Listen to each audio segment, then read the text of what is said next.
Okay, let me share my screen again.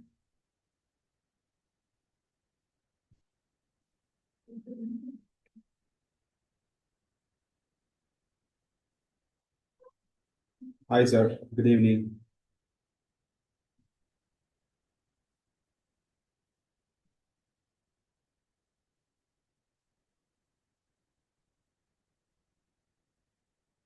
So yes, so we are talking about the difference between this span of management and tall structure and flat structure.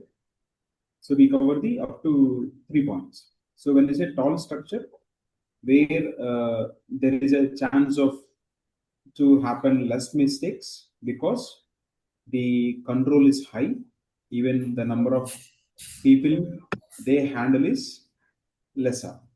Okay. Okay. Good evening, Sarveshwara. Yeah.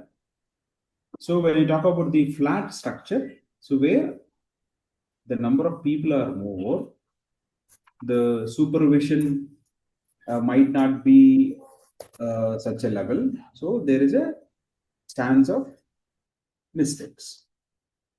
Okay. Then fourth one. So good for staff desired detailed guidance. So when you're deciding what kind of structure we can build, like either can you please mute everybody? I could hear. Srinivasarao, do you have any question? B. Srinivasarao.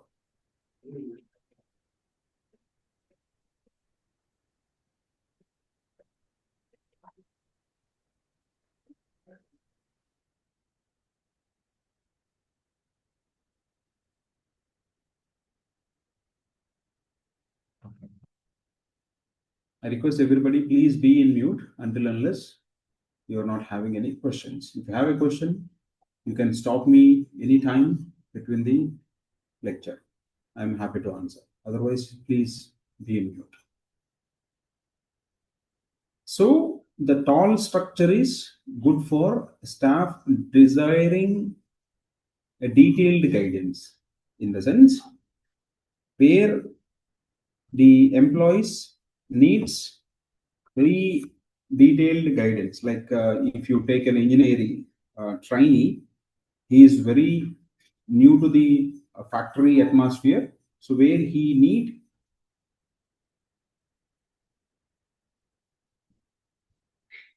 in detail guidance. Otherwise, he can't able to execute the activity. In such cases, we can use this tall structure. Okay.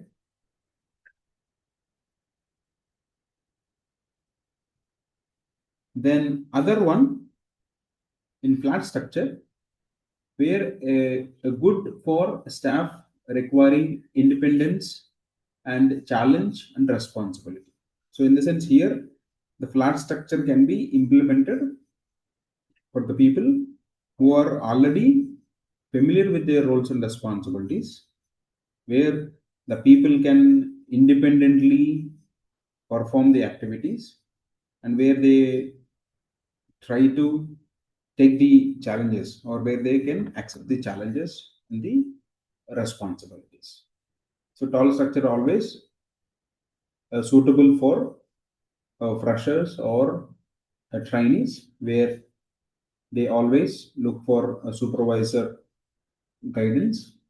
In the flat structure where you will have the experienced employees where you can go with flat structure.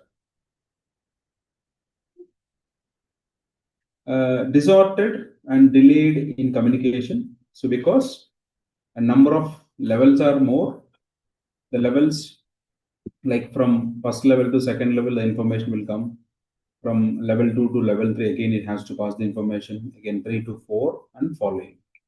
Because of number of levels are more, here the information or the communication may chance to get delayed. So when you talk about wide structure, where it is speedy and improved communication, because it is having only 2 levels. So when you inform to the level 2, your immediate subordinate, he will inform to all the rest of people. So that here the information or the communication passes in a speedy manner, comparatively a tall structure. Then costly because of overheads, less supervisors and less overheads. When you say overheads, the number of people in the structure.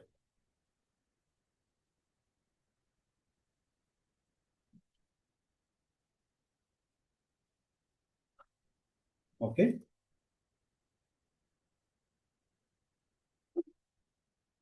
Where we talk about overheads, in the sense, if you see here the number of people and also the levels of supervisors. For example, each level you will have a one supervisor. It is in a overheads for the company, extra requirement of the company. But in the wide structure, you are handling with only one manager or one AM, where rest of people can be handled by these two people or these two positions. So is it the case with everybody? Let me have Gurmati Anita madam or trainers as opposed to my times. Can you please share that notification curriculum for reference, please? So when you mentioned about the trainers, because of I'm responding here for your question. So as I told you, so we used to give the, here Anita madam will not be there in the classes for sure. So I suggest better you can contact directly. Okay. So that you will get the better response. And regarding voice was cutting in between, is it the case with everybody? Kavya is having an issue. Is it my voice interrupting in between? Or any clear. Okay, fine. Kavya, I'm sorry for that. So can you please check your network? Sometimes even that might be a chance.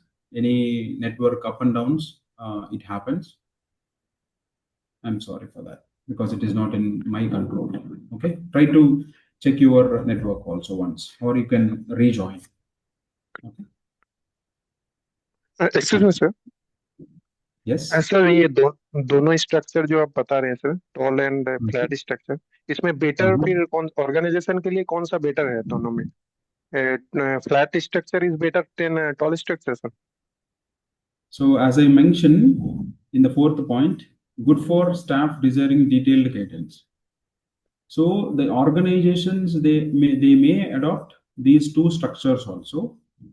Depends on the set of people you are hiring or set of people you are positioning in your processes. For example, some of the processes, they will bring the engineer trainees.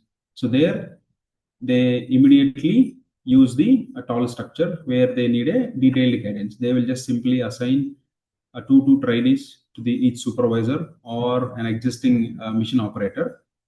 He used to train those two.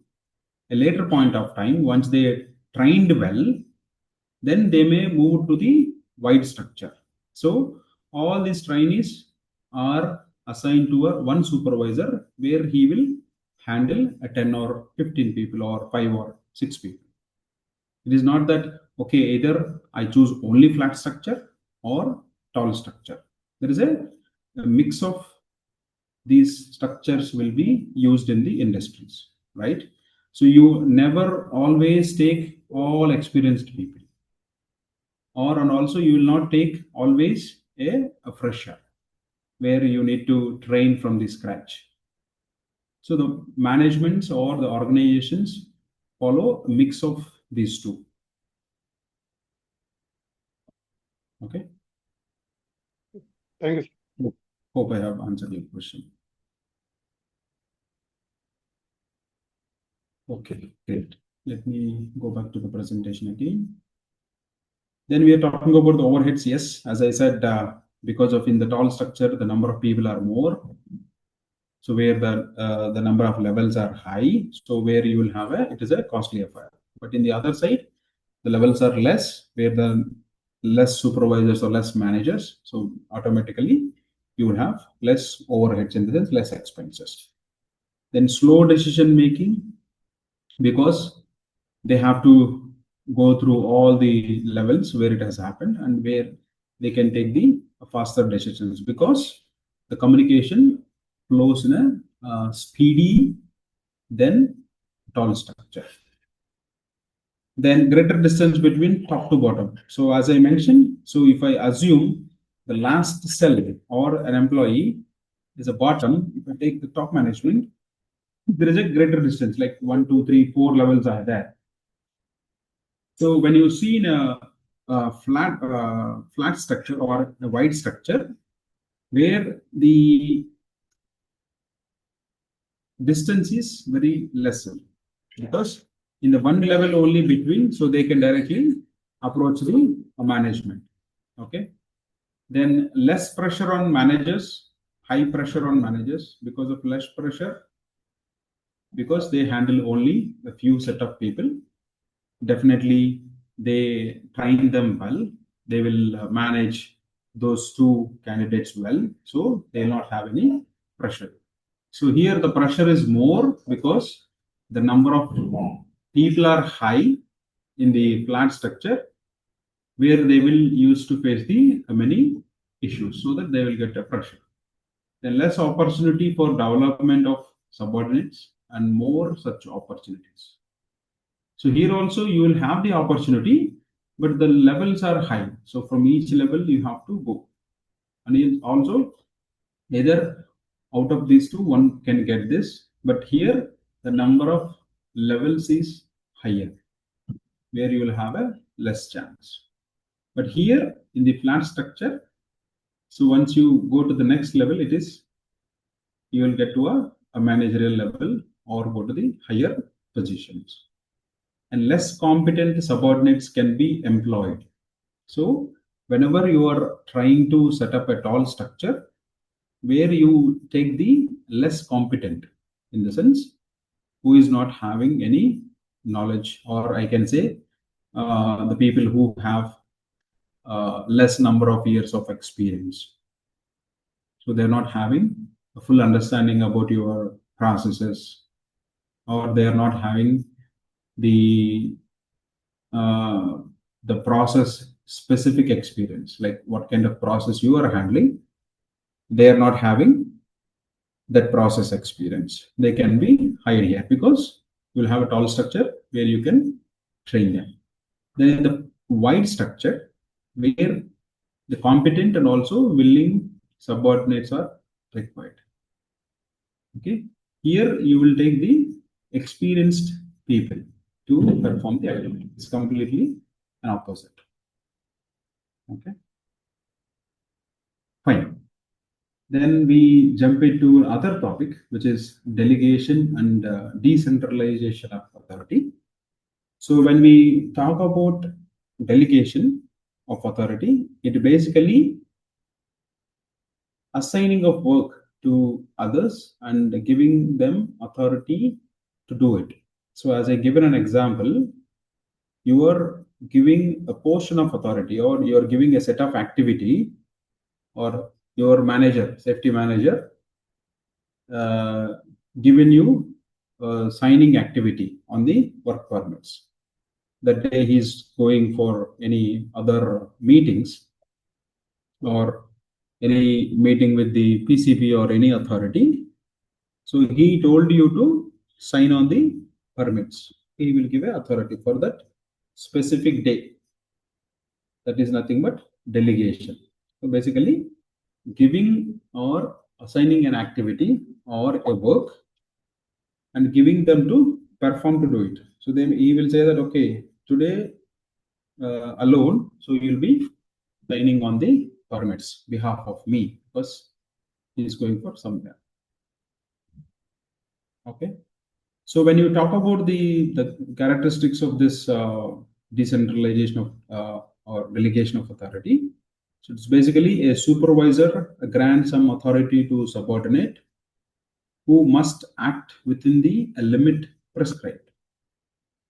So here the delegation also happens with limitations. So because his manager told that, okay, you will be signing on the authority for the work permit, he can't sign on other documents because the limit is very clear. He gave the authority to his subordinate for only signing on the permits or work permits, not on any purchase orders, not on any other documents or SOPs or work instructions or etc. He gave only the limited authority to sign on the permit. So entire authority, yeah. Sorry, Damodar, any question?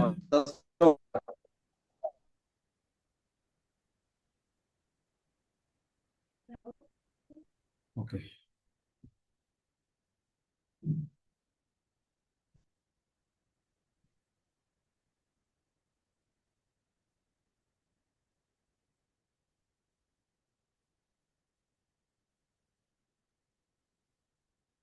So here, entire authority cannot be delegated. So you can't say to your subordinate saying that this for this day you will be act as a senior manager. So you should put some limitations while delegating the authority, and you should not delegate complete authority. Then responsibility cannot be delegated. No manager can escape from his obligation by delegating it authority to subordinates. As I mentioned, you can't escape from your responsibilities. As I gave you an example of chemical unloading has to be followed by the safety manager. That is his responsibility to follow the loading unloading of a chemical tanker. Then one fine day he given that activity or to the his subordinate. Unfortunately, there is an accident happened. For that accident, the safety manager is going to be responsible because that is his responsibility to safely unload the chemical. Even you give it to somebody else, so you will be accountable for any incidents happens with that activity. Okay, so that's why we can't delegate our responsibility. So delegation does not reduce the authority of manager. It is retained even after delegation. So in the sense, if you delegate means, okay, then you lost that authority of signing a permit. As I'll take the same example. The safety manager given the authority to his subordinate for signing on the permit. He thought that he will be in the, he'll be in whole day meeting, but unfortunately within 1 hour or 2 hours of time, he came back. So he can immediately take that back, or also he will retain the same authority signing the permit, okay, even though he delegated to his subordinate. Okay, అంటే ఏదైతే అథారిటీని వాళ్ళ యొక్క subordinates కి ఇచ్చినా కూడా still he will have the authority to do the same level of activities. Okay. A manager can reduce, alter, enhance, or take back the delegate authority. So once he is delegated, he can reduce it, and also he can alter. Okay, he will say that, okay, initially he told you will sign on all the permits. Then later he told, okay, you sign only on the general permits or height work and hard work. Confined space, I will only do the signing. Okay, he can alter, and he can take it back, that authority also. Okay, then delegation may be specific or general, written or oral, formal or informal, It does not mean avoiding decisions may abandonment of work. Basically, it may be a specific or in general also. So as I mentioned, initially he told signing on the permit, it is in general. Maybe he told the subordinate orally, or maybe he would have sent an any written email, or he took the approval from the management and incorporated in his roles and responsibilities.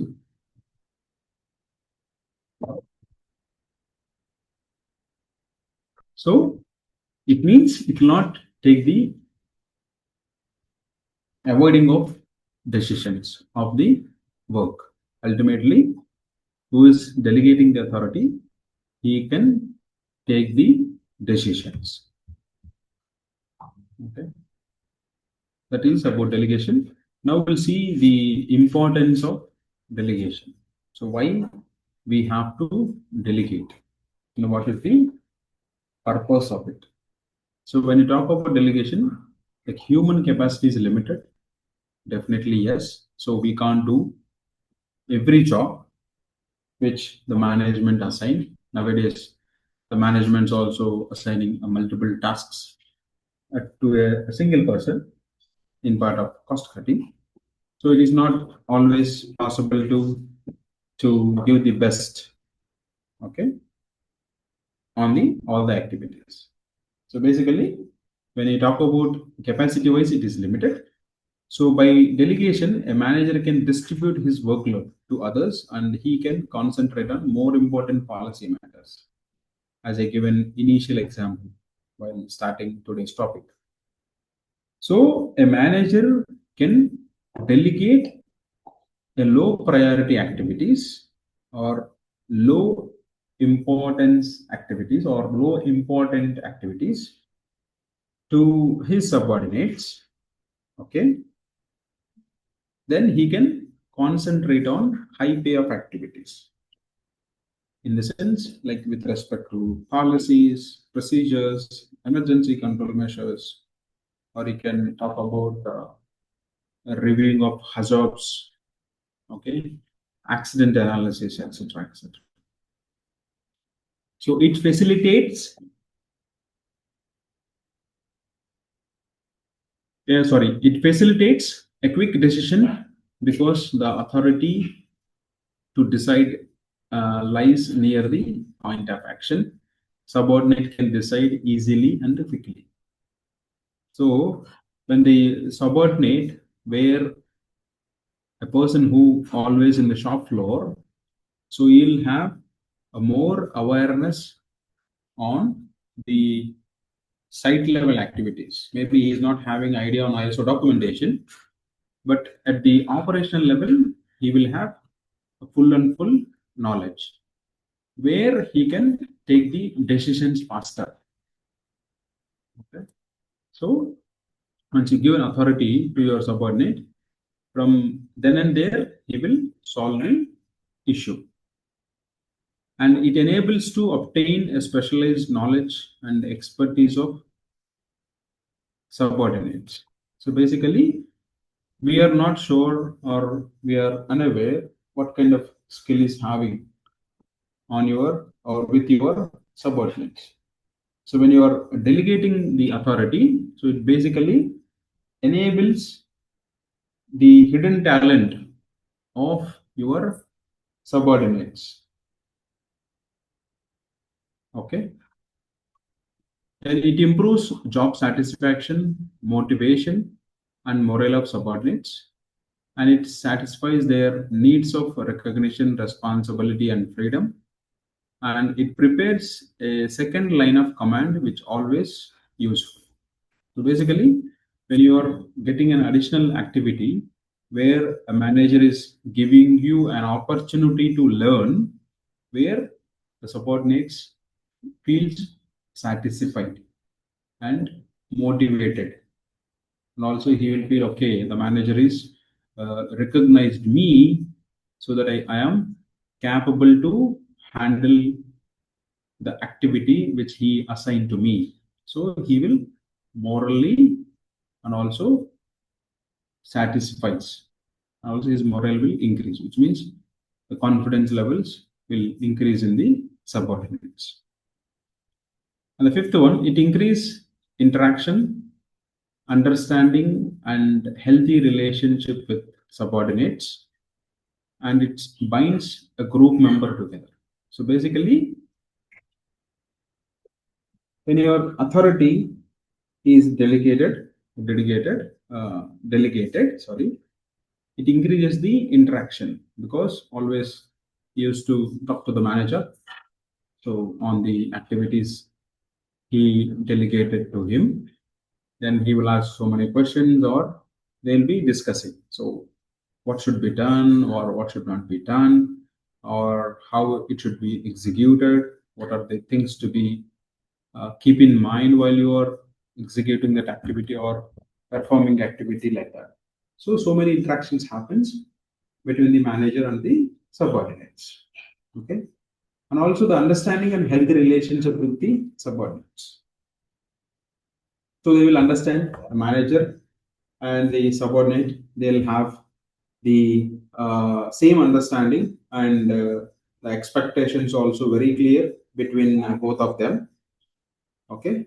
And also it will increases uh, the the binding or the bonding between the group of members. Okay, that is the advantage. Now we'll see the what are the principles of delegation. We have seen what is meant by delegation, how you should delegate, what are the limitations of delegation, even after the delegation, what kind of rights or authority you'll be holding, and you are not supposed to delegate your responsibility. Okay. Now we'll see the principle. So when we talk about principles, these are a few qualities, like so, or the things where you should make sure before the delegation. One is, so define the functions. So you have to clearly define what they have to perform. Okay. And what is the expected target, and also the results you are expecting from that delegation. Okay. Before you are assigning that activity to your subordinate. And delegate authority and power necessary. It depends on, you can delegate authority as well as power. And parity, I think what the balance of authority and responsibility should be maintained. So as we know, when you have authority, you will get responsibility. When you have responsibility, automatically the accountability comes in. So when you are doing that, so you should make a balance of authority and responsibility. And as we know, we can't escape from our responsibilities. We can't delegate our responsibilities to others. Then unity of command, that is, subordinate should be responsible to one supervisor only. So as I mentioned, he is only answerable to his reporting supervisor or a manager. So he is not responsible or accountable for any other manager or supervisor. Okay. Then limits of authority of each subordinate should be well defined. So whatever the authority you have given, you clearly mention the limitations or the limits of authority. Okay. To what extent they can perform, and what is the limitation which is defined with the delegated authority. Okay. So as I said, the example of permit system, where the manager clearly told that you are supposed to sign only on the general and height work permits or hard work permits. Okay, that is the limitation. So he is not supposed to sign on excavation and confined space work permits. Okay. And authority level principle, that is, each subordinate should take a decision within his jurisdiction only, and matters beyond his scope of authority should be referred to the supervisor. So whatever the authority he receives, within that he can take the decisions. So beyond his scope of authority, immediately he has to refer to supervisor, saying that it is beyond my authority or the scope of authority. So I have got this issue or a concern. Then you can immediately inform to your supervisor. And scalar principle, nothing but a chain of authority should go without a break from top to bottom in organization structure. Each employee should be aware of the source from which authority and command flow up to him and to whom he should report in his work and difficulties. So it is basically talks about the organization structure, the reporting mechanism. Who will give the information? Who is the reporting manager? And from whom he will get the commands? And in case of any problem to him, to whom he can inform or explain. Okay, that is scalar principle or chain of command. Okay, I'm stopping here. So we have only 36 seconds. So as I said earlier, so once we done the topic, then only I can give this presentations to the institution. After that, you will get it. Okay. So without completion of topic, I will not give these slides.